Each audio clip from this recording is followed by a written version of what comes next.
Respiration in plants हम लोग देख चुके थे, और अब हम लोग को बात करना है रेस्पिरेशन इन एनिमल्स, कि जानवरों में रेस्पिरेशन का प्रोसेस जो है वो किस प्रकार से होता है। ठीक है, तो कह रहा है कि रेस्पिरेशन इन एनिमल्स का जो प्रोसेस है बिल्कुल वैसा ही है जैसा कि प्लांट्स में होता है। ठीक है, वही चीज यहाँ पे बता रहा है कि the mode of respiration in animal is same as in plants, कि जिस प्रकार से प्लांट्स में रेस्पिरेशन का प्रोसेस है वही वैसा ही प्रोसेस किसमें होता है, एनिमल्स में।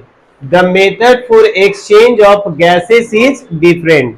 क्या कह रहा है, the method of exchange of gases is different, लेकिन जो गैसेस का एक्सचेंज का, जैसे हम लोग प्लांट्स में देखे थे ना कि ग्रीन प्लांट्स क्या कर रहे थे, रेस्पिरेशन के प्रोसेस में ऑक्सीजन को ले रहे थे और कौन सा गैस को रिलीज कर रहे थे, कार्बन डाइऑक्साइड को रिलीज कर रहे थे, यानी गैसेस का एक्सचेंज हो रहा था। लेकिन एनिमल्स में भी गैसेस एक्सचेंज होगा, लेकिन उसका मेथड जो होगा वो सभी एनिमल्स में अलग अलग तरह का होगा। ठीक है, different animals use different organs for exchange of gases, है ना, कि जो अलग अलग तरह के एनिमल्स है वो अलग अलग ऑर्गन्स का यूज करेंगे, क्या करने के लिए, अपने गैसियस एक्सचेंज को कैरी आउट करने के लिए। ठीक है, जैसे सबसे पहले यहाँ पे देखिए बताया गया किसका, अमीबा और हाइड्रा का, किसका, अमीबा और हाइड्रा। ठीक है, ये जो क्या है, अमीबा, ये जो पिक्चर है वो किसका है, अमीबा का। ठीक है, अमीबा का फूड टेकिंग प्रोसेस भी आपको बताया गया कि किस प्रकार से ये फूड को लेता है और वेस्ट मटेरियल को कैसे अपने बॉडी से थ्रो आउट करता है ना, इस चीज को हम पढ़ा चुके हैं न्यूट्रिशन इन एनिमल्स में, न्यूट्रिशन इन एनिमल्स में। ठीक है, कह रहे in a small organism like amoeba and hydra oxygen enters and carbon dioxide exits. Plants में क्या था, ऑक्सीजन इंटर कर रहा था और CO2 एग्जिट कर रहा था। अमीबा में और हाइड्रा में हम लोग क्या देख रहे हैं कि ऑक्सीजन इंटर कर रहा है और एग्जिट क्या कर रहा है, कार्बन डाइऑक्साइड यानी कि CO2। और जिस प्रोसेस से रेस्पिरेशन होता है इस प्रोसेस को क्या कहते हैं, डिफ्यूजन। आपको यही याद रखना है। ठीक है, बहुत ज्यादा याद नहीं रखना है कि अमीबा और हाइड्रा में, ठीक है, अमीबा और हाइड्रा में जो रेस्पिरेशन का प्रोसेस है उस प्रोसेस को क्या कहते हैं, डिफ्यूजन। क्या कहते हैं, डिफ्यूजन। पिक्चर में भी आप लोग यहाँ देख सकते हो कि ये जो अमीबा भैया है वो क्या कर रहे हैं, ऑक्सीजन को ले रहे हैं और यहाँ से फिर वो CO2 को क्या कर रहे हैं, निकाल रहे हैं। कोई प्रॉब्लम नहीं है। ठीक है, नंबर 2 पॉइंट बता रहा है कि जो आज बरसात का सीजन अभी जो चल रहा है, मिट्टी में देखना, खास करके जहां गीली मिट्टी होगा वहां पे केंचुआ रहता है, यानी कि अर्थ वॉर्म रहता है, छोटा छोटा लंबा लंबा देखे होंगे ना आप लोग। ठीक है, तो अर्थ वॉर्म रहता है एंड लीच। ठीक है, अर्थ वॉर्म और कौन, लीच। लीच समझ रहे हो आप लोग। ठीक है, exchange of gases happens through skin. ये गैसेस का एक्सचेंज करते हैं किस चीज से, तो अपने मॉइस्ट स्किन से। किस चीज से, अपने मॉइस्ट स्किन से। ठीक है, जो इसका स्किन में मॉइस्चर रहता है ना, और उसी वजह से ये गैसेस का क्या कर पाते हैं, एक्सचेंज कर पाते हैं। देखो यहाँ पे ये पिक्चर किस चीज का है, अर्थवॉर्म का। किसका है, अर्थवॉर्म। ये अपने मॉइस्ट स्किन से ही क्या ले रहे, ऑक्सीजन को इनटेक कर रहे हैं और कार्बन डाइऑक्साइड को ये क्या करेगा, थ्रो आउट करेगा। पिक्चर में मत देखो, मिस्टेक है। The skin of such animal is always moist and is richly supplied by blood. ठीक है, और उस स्किन में उसका सप्लाई होते रहता है किस चीज का, ब्लड का। किस चीज का, ब्लड। आपको सिंपली केवल यहां पर भी याद रखना है कि ये जो अर्थ वॉर्म होता है और लीच जो होता है वो रेस्पिरेशन किस ऑर्गन से करते हैं, तो moist skin, not only skin. किस चीज से बोलना है, मॉइस्ट स्किन। मॉइस्ट स्किन मतलब गीला गीला स्किन से। ठीक है, चलिए यहां कोई प्रॉब्लम नहीं है। अब आइए तीसरा क्या है, मछली, fish. Prawns and crab use gills for exchanges of gases. मछली की बात कर रहे हैं, चाहे क्रैब भी कर रहे हैं। क्रैब समझ रहे हो क्या होता है, केकड़ा। क्रैब मतलब केकड़ा। ठीक है, और प्रॉन्स तो एक प्रकार का फिश ही है। ये जो ऑर्गन का यूज करते हैं वो किस चीज का, माउथ और गिल्स का। स्पेशली उसके माउथ से देखिए वाटर क्या कर रहा है, इंटर कर रहा है। अपने माउथ से ये क्या लिया, वाटर को इंटर किया। और यहाँ पर देखोगे कि रेड रेड कलर का गिल्स होता है उसका गलफड़े में, है ना। गलफड़े में क्या होता है, गिल्स होता है, ठीक है। और ये हेयरी स्ट्रक्चर होता है। जो मछली खाए होंगे आप में से उनको पता है ना। और जो पंडित जी है उनको तो नहीं पता होगा, कोई बात नहीं, कम से कम छू कर देख सकते हो। मछली की दुकान में जाओ या मछली कहीं मिले तो उसका ओपन करना, दोनों साइड ढक्कन जैसा रहता है स्ट्रक्चर हेड में, उसको आप लोग उठाइए, फील कर लीजिए कि हेयर जैसा स्ट्रक्चर रहेगा, ठीक है। और वही क्या है उसका गिल्स, और वो गिल्स जो है वो क्या करता है, ऑक्सीजन को एब्जॉर्ब कर लेता है। कहोगे कैसे एब्जॉर्ब कर लिया सर, तो यहां से समझिए ये क्या इंटर किया उसके माउथ में, वाटर, यानी कि H2O। और वाटर में जो ऑक्सीजन डिसॉल्व है, ऑक्सीजन जो डिसॉल्व है, जनरली आप समझिए कि मछली जहां पर भी रह रहा है वो कोई वाटर बॉडीज है। तो वाटर बॉडीज में क्या होगा, कोई ना कोई एक्वेटिक प्लांट्स होगा ना जी। तो वो एक्वेटिक प्लांट्स क्या करेगा, फोटोसिंथेसिस करेगा। और जब वो फोटोसिंथेसिस करेगा तो फिर क्या करेगा भाई, वो कार्बन डाइऑक्साइड लेगा और फोटोसिंथेसिस के बाद वो ऑक्सीजन को छोड़ेगा। जो एक्वेटिक प्लांट्स है, पानी में जो पौधा है, वो फोटोसिंथेसिस। अब देखिए अगला क्या है, इंसेक्ट। अगला क्या है, इंसेक्ट।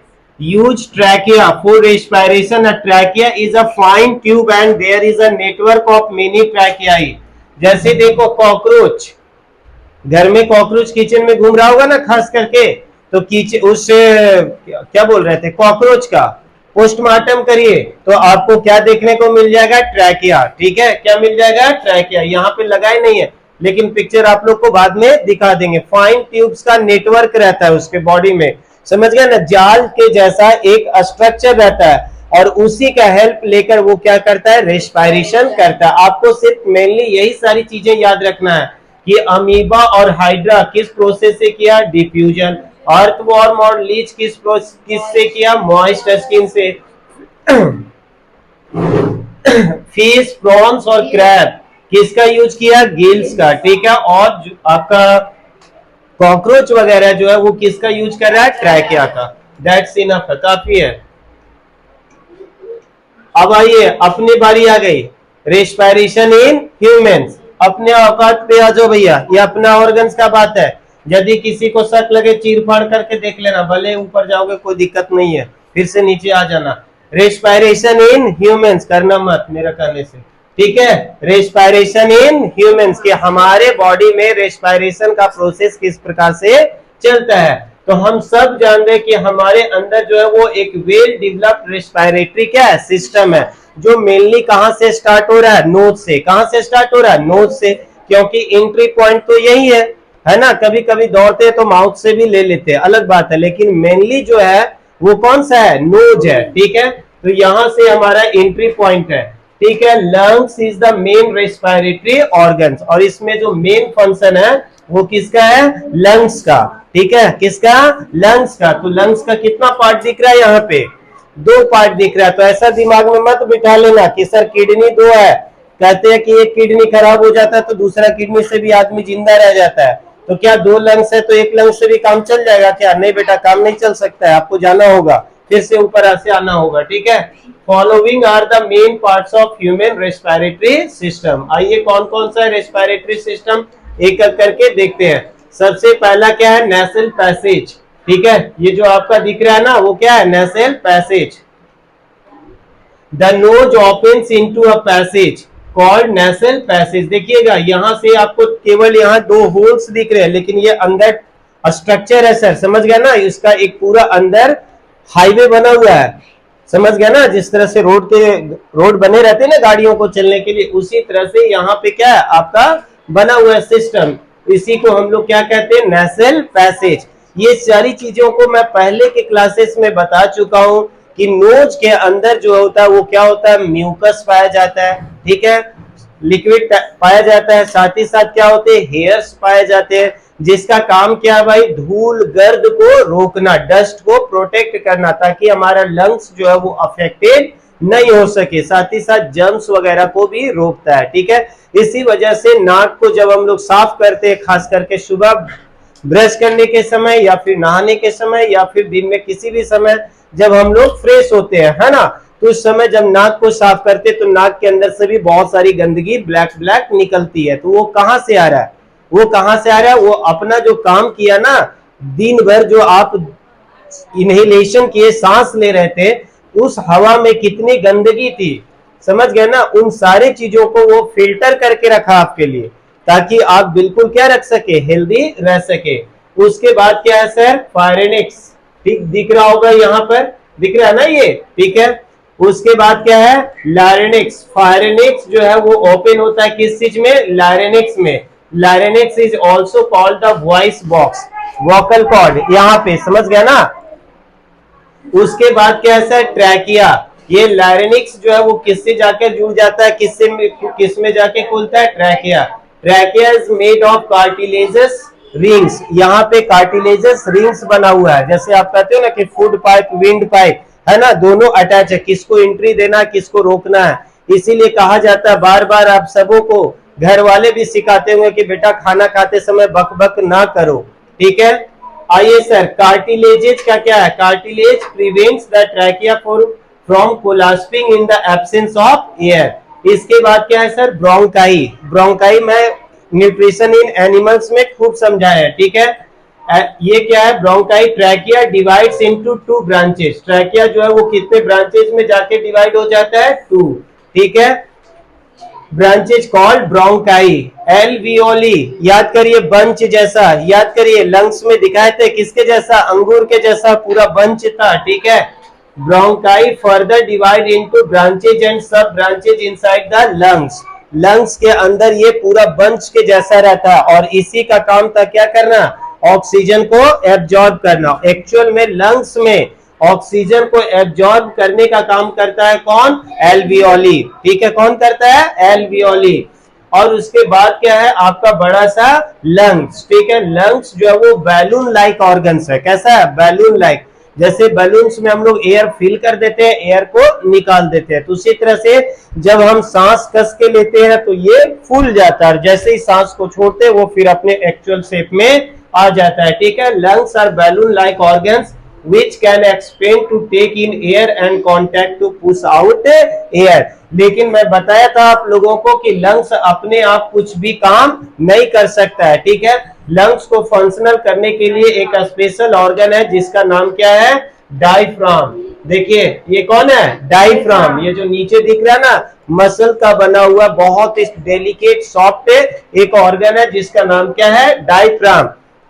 बहुत ही टची है भैया, समझ गया ना। इसीलिए कहा जाता है कि ये सब ऑर्गन में किसी को हीट करना नहीं चाहिए, क्योंकि ये डायफ्राम यदि डैमेज हो गया तो आपका लंग्स जो है वो काम करना बंद कर देगा। आप पड़े रहोगे, सांस अंदर लेने की कोशिश करोगे लेकिन कोई काम का नहीं रहेगा और आपकी डेथ जो है वो 99% तय हो जाती है। कभी कभी आपको दुर्घटनाएं ऐसे सुनने को मिलती है कि कोई व्यक्ति सड़क दुर्घटना में हुआ, उसका बॉडी पे कहीं खरोच तक नहीं आया, है ना, इसके बावजूद उसकी डेथ हो गई। तो डेथ होने के पीछे रीजन है कि हो सकता है कि जब वो एक दुर्घटना हुआ उसकी, जब वो गिरा तो हो सकता है कि उसका क्या हो गया, डायफ्राम डैमेज हो गया। भले उसके बॉडी में खरोच नहीं आई लेकिन डायफ्राम जो है वो किसी हैवी चीज से टकरा गया और वो टूट गया और इसके वजह से उसका लंग्स जो है वो काम करना बंद कर दिया। और जब लंग्स नहीं जाए काम करेगा तो आपकी बॉडी में ऑक्सीजन नहीं जा पाएगा और ऑक्सीजन नहीं जाएगा तो आपको पता है कि फिर क्या होने वाला है, ठीक है। अगला क्या है सर, ब्रीदिंग रेट। अगला क्या है, ब्रीदिंग रेट। ब्रीदिंग रेट मतलब आप कितनी बार सांस ले रहे हो, the number of times a person breathes per minute. एक मिनट में आप कितने बार सांस लेते हो, ये आपका क्या कहलाता है, breathing rate. Generally 70 to 80, generally कितना है, 70 to 80, ऐसे कहा जाता है 72 टाइम्स। हमारा हार्ट जो है वो कितना टाइम धड़कता है एक मिनट में, 72, लेकिन 70 से 80। लेकिन जब हम फिजिकल वर्क ज्यादा करते हैं या फिर हम क्या है, मतलब डरे हुए हैं, अचानक डर गए, है ना, तो हमारा उस समय हार्ट बीट जो है वो क्या हो जाता है, बढ़ जाता है। यहाँ पर आप लोग देखोगे कि न्यू बॉर्न बेबी है, उसका कितना है, 30 to 40, 30 to 40। Infants 30 to 60। Toddler, toddler समझ रहे हो, जो बच्चे बुड़क रहे हैं, समझ गए ना, हाँ, 26 to 32।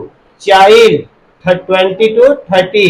Adolescent 16 to 20 breaths per minute और एडल्ट्स में 16 to 20, ये ब्रीथ मिनट्स है। लेकिन हम जो बात कर रहे थे वो किस चीज का, हार्ट बीट का, किसका, हार्ट बीट का, ठीक है। Mechanism of breathing, the process of breathing is divided into two phase, inspiration and क्या है, एक्सपीरेशन। मतलब भैया जो सांस को आप अंदर ले रहे हो, सांस को जो हमने कस के खींचा, ये क्या हुआ, इंस्पिरेशन, क्या हो गया, इंस्पिरेशन। और जो आप थ्रो आउट किए, ये क्या हो गया, एक्सपायरेशन, यानी इसको बाहर निकाल दिए। The movement of lungs is controlled by diaphragm. मैंने बताया ना कि ये लंग्स जो है ना, ये अपने से कुछ भी मूव नहीं कर सकता, इसको मूव कराने वाला कौन है, डायफ्राम। कौन है, डायफ्राम। यदि ये नहीं तो ये लंग्स किसी काम का नहीं।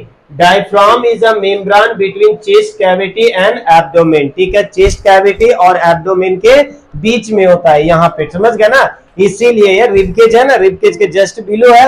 आपको किसी को भी खेल कूद के समय भी, हंसी मजाक में भी किसी को यहाँ पर हिट करना नहीं चाहिए, और अपने आप को भी प्रोटेक्ट करके रखिए कि यहाँ पर इंजरी नहीं हो सके। एक मूवी आई थी जिसका नाम क्या था, कूली, ठीक है, अमिताभ बच्चन का बहुत सुपरहिट मूवी थी। फिल्म की शूटिंग चल रही थी और फिल्म की शूटिंग के दौरान ही वहां पे उनको इंजरी लग जाती है, मतलब विलेन जो है वो हिट कर देता है, और करना था उसको धीरे, लेकिन क्या हो गया, जोर का हो गया, ठीक है, और जोर का हो गया तो वो डायफ्राम में इंजरी हो गई थी, और उनको तत्काल इंडिया नहीं अमेरिका जाना पड़ा, तत्काल इमरजेंसी में मेडिकल एम्बुलेंस, एयर एम्बुलेंस, तब जाके आज अमिताभ बच्चन जी बिग बॉस हम लोगों के बीच में, बिग बी जो है वो अवेलेबल है, समझ गए ना। तो ये बहुत, और हम लोगों के पास इतने रिसोर्सेस नहीं है, इतनी कैपेसिटी नहीं है कि डैमेज होगा तो लंदन या अमेरिका जाएंगे तुरंत इलाज कराने के लिए, ठीक है। लंदन अमेरिका जाए नहीं,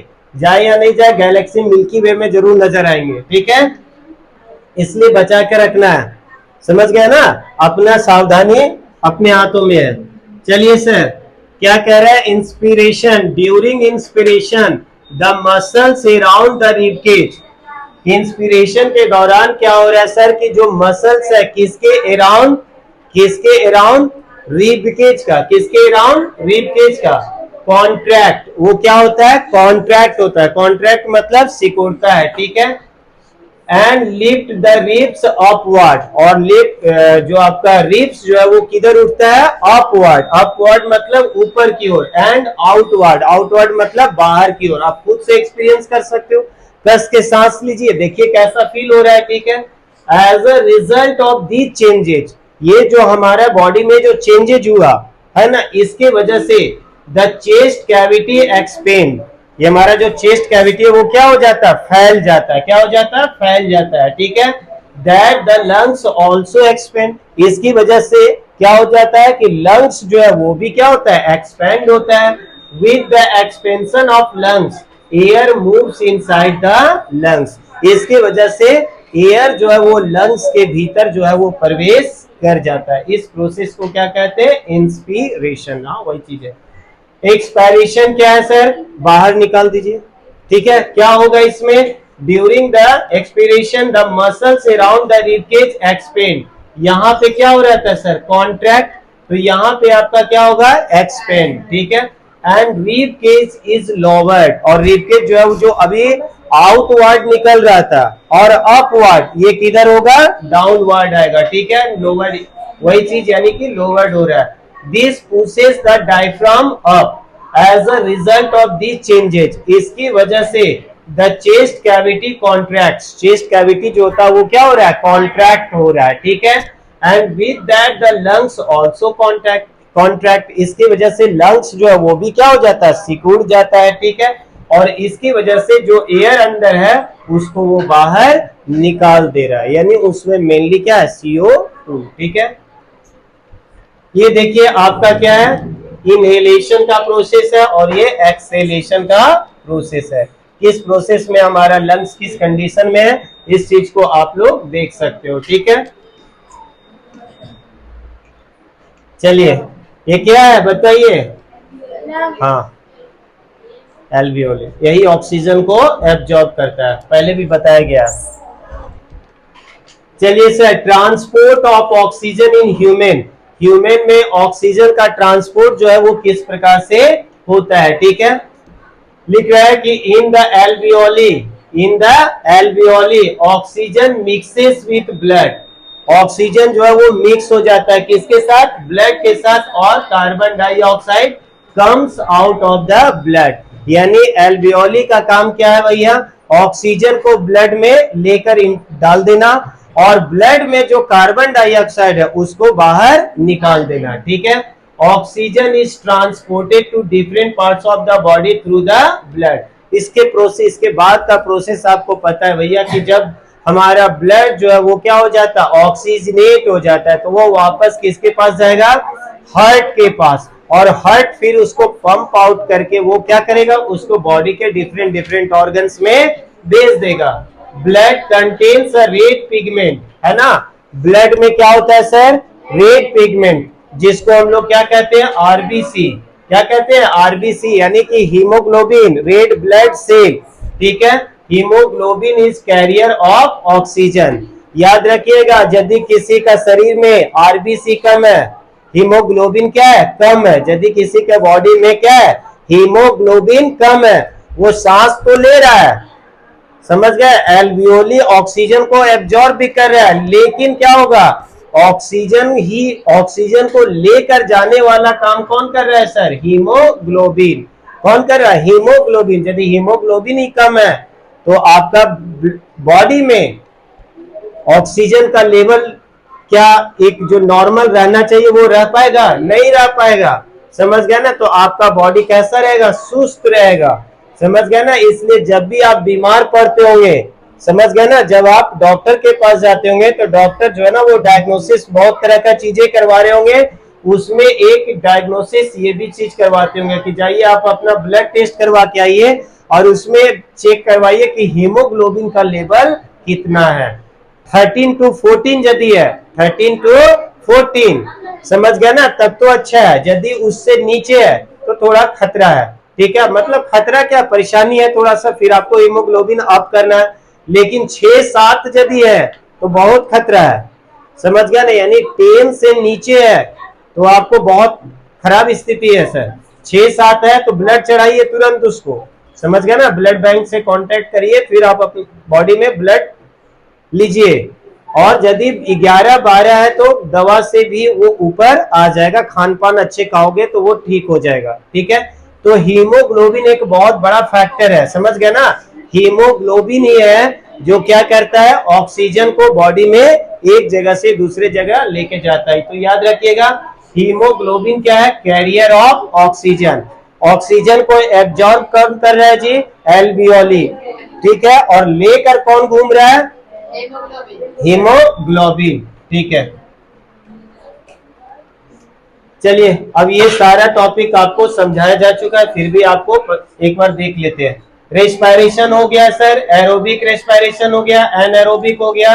फर्मेंटेशन क्या है sir, the process of obtaining alcohol और lactic acid in food items with the help of anaerobic respiration. कल हम बता रहे थे ईस्ट का प्रोडक्शन और अल्कोहल, ठीक है, जिस प्रोसेस से बन रहा वो क्या है, फर्मेंटेशन। ठीक है, एक ये क्या, अस्थमा बीमारी है, अस्थमा क्या है, बीमारी है। और disease of respiratory system in which the person suffers from bouts of breathlessness, सांस फूल रहा है, समझ गया ना, जितना मिलना चाहिए वो हो नहीं रहा, ऑक्सीजन जितना आपका बॉडी में जाना चाहिए नहीं हो रहा है, बहुत खतरनाक बीमारी है अस्थमा। और ये इसका रीजन क्या है कि यदि कल जो मैं बता रहा था कि जैसे आप झरिया वाले जैसे पॉल्यूटेड क्षेत्र में, माइनिंग वाले एरिया में आप लगातार आपका बॉडी में जो है वो डस्ट पार्टिकल्स जा रहे हैं, हार्मफुल गैसेस जा रहे हैं, तो मोस्ट ऑफ चांसेस है कि आपके शरीर में कौन सी बीमारी हो जाए, अस्थमा। कौन सी बीमारी, अस्थमा। तो कोई प्रॉब्लम नहीं। चलिए धन्यवाद, वीडियो को लाइक कर दीजिए, धन्यवाद।